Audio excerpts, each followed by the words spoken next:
Hello and welcome to the James Granström Podcast Super Soul Model Series, where I help people tune and tap into their natural state of well-being.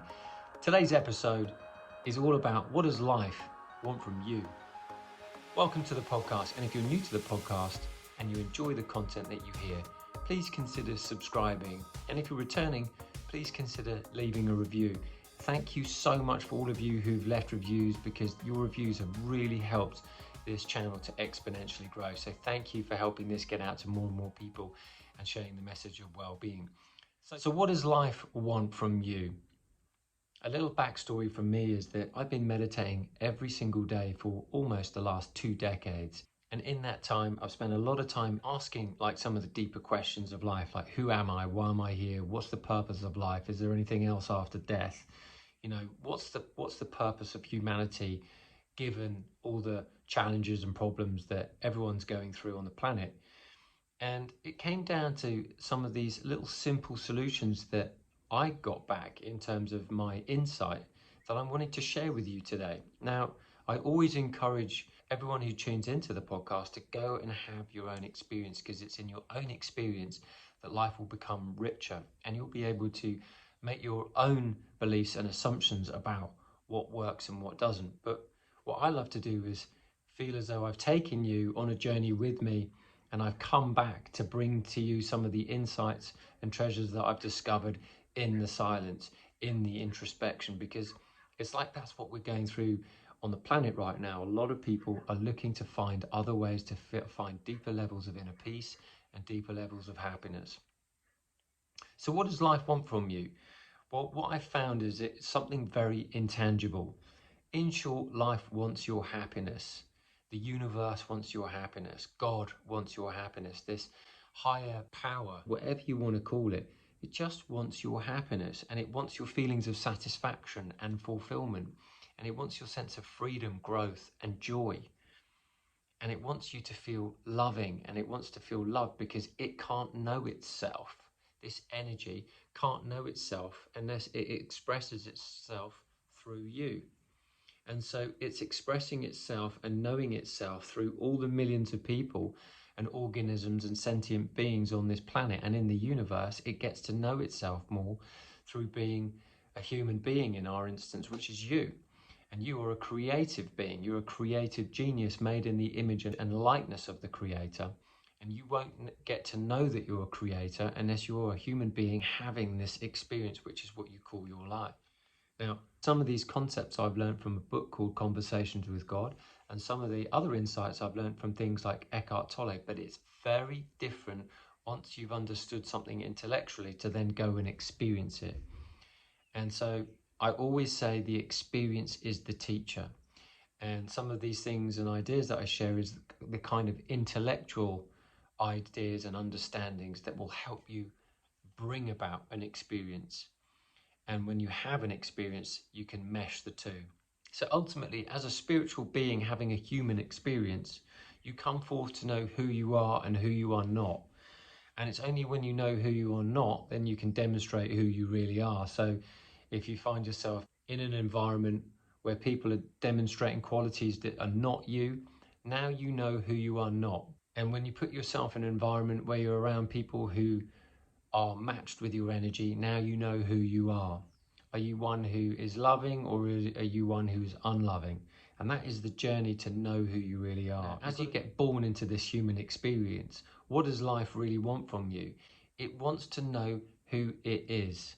And through the vehicle and the body and you and the energy and your soul that's resided a portion of in your body, you get to demonstrate what is called your soul qualities. And your soul qualities might be intellectual, they might be inner strength, it might be compassionate, it might be kindness, it might be your loving heart, it might be the way you look after animals, it might be the way that you're able to connect with other people and bring people together, it might be your ability to lead. All of these might be some of your soul qualities. You really help life by more than what you are being than what you are doing, because how you are being in the world is an intangible energy. You may be loving in the moment, you may be kind in the moment, you might be strong in the moment, you might be resilient, you might be graceful, you might be compassionate. you might be happy. All of these feelings are how you give to life, because then life knows this is who you choose to be in the moment. So we're always in this process of creating ourselves anew in every single moment.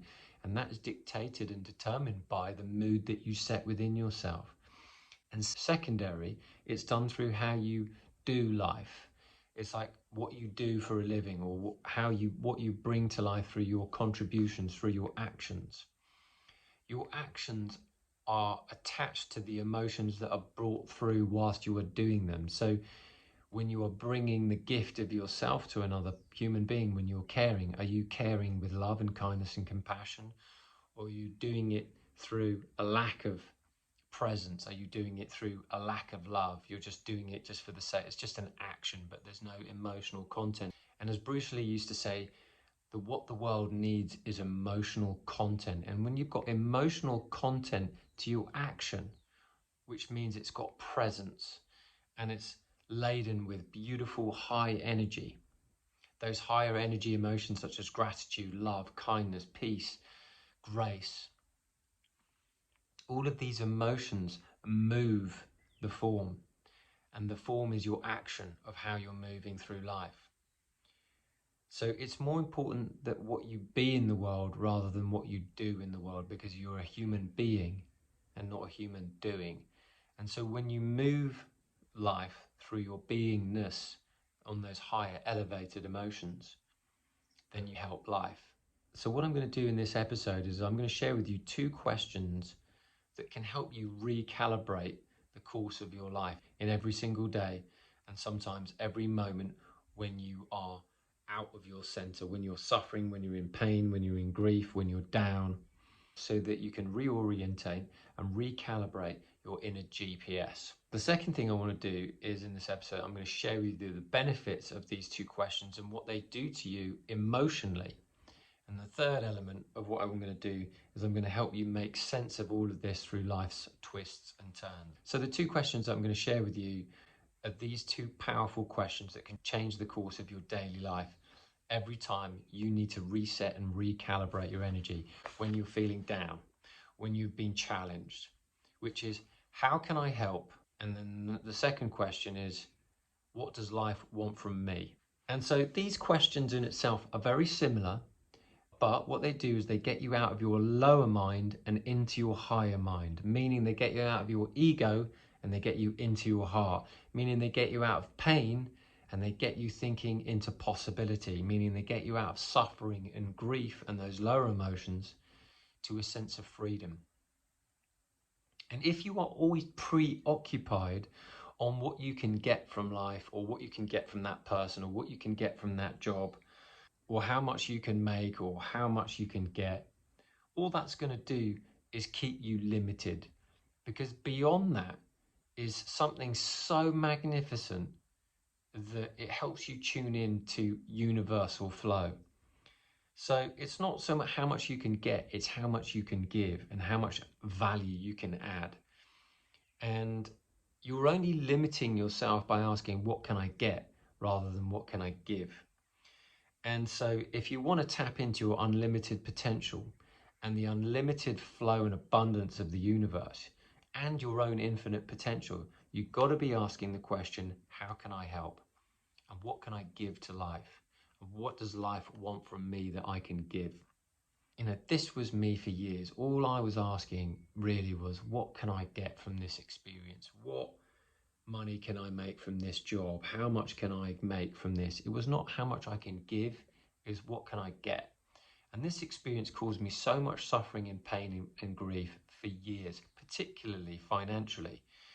But as soon as I started asking the question, how can I help? And what can I give? And what does life want me that I can share with the world? That's when things really began to shift for me. And they will for you as soon as you ask this question. But remember, you'll have to learn it intellectually first before you have the experience. So like I mentioned before, when you ask, how can I help? What you're doing is you're tapping into the sense of universal flow. And this took me literally years to tap into, but it was there for me all along, but I just never asked that question. Deepak Chopra says in his book, Create Affluence, how can I help? How can I serve? Eckhart Tolle says, what does life want from me? This question led him to writing the book, The Power of Now, which went on to become a bestseller. So what if you started asking that question? How can I help and what does life want from me? These couple of questions move you from pain to possibility. And when you move your mind and you move how you see the world, thinking, I've got something to offer that's of value here, what happens is you begin to be taken care of by the universe. And as soon as you have all your needs met, you tap into a universal state of abundance. But more importantly, you tap into what I call the green lights of life. And you start to get more green lights because you're becoming more in tune with the universe itself, and you start tapping into that flow. And that flow leads you to things like synchronicities of being in the right place at the right time, with the right people, getting the right opportunities come to you, all because you're asking, what can I give? How can I help? What do I have to share that will make life better, not only for me, but for other people? And then you might have chance synchronicities with people, and a synchronicity might be what is known as a massive coincidence. So when you find coincidences, you've got to look at them and go, what's the message here? What's the blessing here? Now, for me, I had a real life synchronicity which led so much joy and happiness into my life through work, through friendship, and through where I am in Spain right now. One of my friends that I met in England also happened to coincidentally live 10 minutes from where my parents emigrated to in Spain, all because of some random, coincidental chance meeting at a casting. And that led to so many beautiful events that have unfolded. And so those coincidences are setups. They're setups by the universe to point you in the right direction. So keep your eyes and ears open to synchronicity and coincidences, because they're blessings and messages from the universe. So the universe is really a giving matrix. I've kind of coined that phrase because it's really just set up to keep giving you more of what you want, and so that it can help you fulfill ultimately your potential. And your potential is what your soul came forth for. It came forth to experience. It came forth to fulfill its mission, which is to learn how to love and be loved throughout the circumstances and conditions that you'd set up prior to you coming forth into this physical life experience. And it takes those qualities in your life through the events, through the pains and struggles, and through some of the successes for you to find out what you really are made of.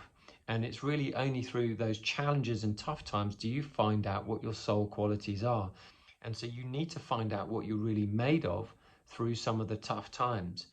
And particularly that's been my experience through relationship challenges and, people close to me making their transition, which is really tough on the heart. But ultimately, you've got to step into the character who you really are and who you choose to be next by asking the questions, how can I help? How can I serve? And what does life want from me right now? Because when you're thinking, what can I get, when you're really stuck, what can I do? Those questions are quite good, but they're not as powerful as how can I help? How can I add value to other people's lives? Years ago, I remember this being such a powerful experience for me when I asked, how can I help? Who can I add value to? Because as soon as I asked that question, I came across someone who I could help, and I ended up helping them with their project, and I ended up making a lot of money doing that project. And prior to that, there was nothing going on, all because I was asking the question, what can I get? What can I get? What can I get? Rather than how can I add value? These questions reform and reshape your life from one of lack of abundance to abundance, from one of lack of well-being to well-being. All businesses that provide successful services and products have asked this question: how can we help the people? What can we bring to market that will help the people? And then when they know that, they promote it. But after a while, if it doesn't help the people, it will become obsolete. So you've got to ask the question, how can you help and what does life want from me? Because as soon as you start tuning into how you can help, and what life wants from you, and that will be an inspired idea. Maybe go and help this person, or it maybe go and do that, it maybe go and help out there, it may be have that part-time job for a bit. You will discover and learn more about yourself in the process, which adds to the energy of your being, which you might use later on to do something else. You can't work out all the dots through this giving matrix of the universe. The matrix is set up for you to gather more energy, so you become more of a leader and a lighthouse to help more and more people. Because if you're asking this question, you're going to grow in awareness and you're going to grow in consciousness as well.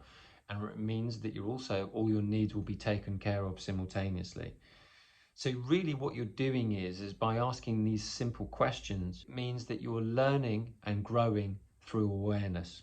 And by asking, what does life want from me, means that you're prepared and ready for the changes that are going to come through. And what you're doing is you better the whole, you create a win-win situation, and you're tapping into the law of oneness, which means that when I give to you, I also give to myself.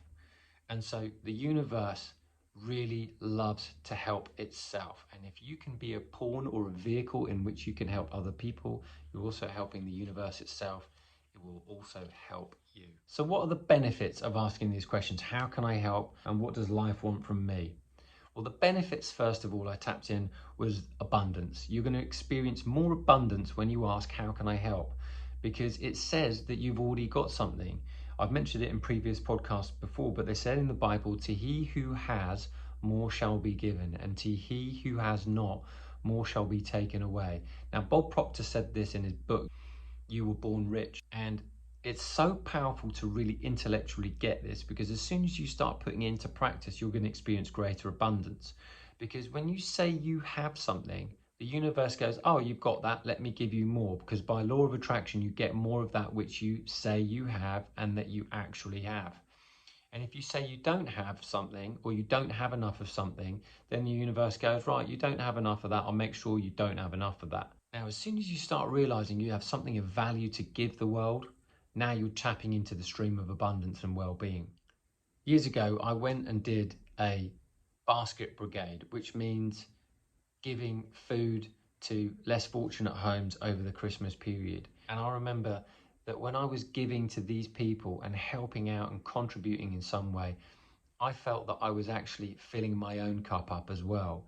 Because even though I didn't have a lot at that time, what I noticed was that my energy was becoming higher. And that was all because of someone's great idea, which was Tony Robbins, to say, how can we feed less fortunate homes and give them a chance to have a really good Christmas? So if you've got problems, then you've got to be able to get out of it by tapping into the natural stream of abundance by giving. Benefits. The second benefit is peace of mind, because when you help someone experience a little bit of peace, because you're asking how you can help and you found a way in which you can help somebody, what's going to happen is that the peace that they feel, you will also feel. When you help someone enjoy a greater level of peace because of something that you've given or something that you've contributed to, you're also helping yourself. It's a win-win. And, you know, in the goodwill bank asset of your own consciousness, you're going to sleep better at night knowing that you've helped another human being. Another benefit of asking, how can you help, and what does life want from me, when you find a solution, it releases your drama of you feeling stuck and you feeling as though you're stuck in your suffering or your drama or whatever's going on in your life. Because when you find a way to help someone, even though you might be suffering, you get out of your own mind, and you get out of your own mind and you get into your heart. Because when you're not thinking about yourself, you'll start working from your heart and you start working from your soul. That's what Mother Teresa always used to say. Go and hold someone who's dying in the last few breaths and make them feel peace. Then you'll forget about your own problems. Another benefit is that it will give you joy, because you're giving to another human being and you're seeing them smile. Maybe it's a kid that you are able to contribute to whose lives less fortunate than yourselves. Maybe it's an adult who you can give a little bit of money to. Maybe it's volunteering. Wherever it may be, and you can see a little joy and a little smile that you bring to someone else's face, you'll experience the joy and the aliveness of being a human being. Your heart will open, which gives you way more energy. And so now you're really tapping into what life really wants from you. It wants to feel open. It wants you to feel amazing. It wants you to feel good. And when you're noticing how you are being in the giving, in the service, in the contribution, you'll notice that, are you playful? Are you having fun? Are you enjoying yourself? Or is it just going through the motions? Is it just lip service? Because two are very different feelings. One's full of emotional content and feel good, and one's empty. And you always want to go to where your gauge is full, because then you'll know that you're really tuning into the universal flow. And my fifth benefit from asking these powerful questions is it gives you a sense of purpose. Now, every day you may feel as though your purpose may be a bit different, but if you're helping the world or helping another human being in some way, shape or form each day, what you're really doing is you're serving a purpose. And your purpose in life is set up for your own expansion. And when you help the world or a person or a community or a child, in that moment you are living your purpose. Your purpose is set up for you to keep expanding and growing and finding these better feeling emotions. And you will be a cog on the wheel of life, contributing to life's expansion, life's feel-good energy meter. And the planet becomes a better place to live when there's more people emoting this heart energy than this mind energy. Mind energy is great because you need it to focus, you need it to create. But heart energy makes you tune in to the infinite soul that you really are. So in closing, what does life want from you? Only you will know that in the moment when you ask that question. But I guarantee you this, that it's always likely to start at home first. Look where you can help other people first, and then look to expand from there. Because what life really wants from you is to feel really, really good. And happiness is an inside job, and pleasure is an external job. It comes from things, external things, but happiness shines from within. And when you're giving and contributing to other people's lives and the good of the whole, your joy will radiate and you'll feel better and better, because in truth, your happiness is your greatest gift that you can really give. So find a way in which you can give and ask the questions, how can you help? And what does life want from me that I could help right now? These powerful questions will get you out of a suffering mindset and a victim mindset into an empowered, inspired, intuitive mindset that will get you out of your head and into your heart and start changing your life as quick as today. So I hope you've enjoyed today's podcast. I hope there's been some inspired messages in there for you. Remember, this will come intellectually first before you begin to experience it. But if you can understand it intellectually first, then you can begin to apply it. You'll get an experience. And when you get the experience, that becomes the teacher. And everything that I'm here to share is for you to get the experience, because spirituality and well-being is an experience. And when you can see and try things and get new experiences, you're going to realize what really works for you. And everything I share on here is something that I've done myself. So I walk my own talk. I live like this. And it's not always easy, but it gets a lot easier when you understand the rules of the game of life. And if I'd understood this outlook intellectually and then actually applied it earlier in my life, I could have saved myself a lot of trouble and a lot of pain I may have caused other people along the way.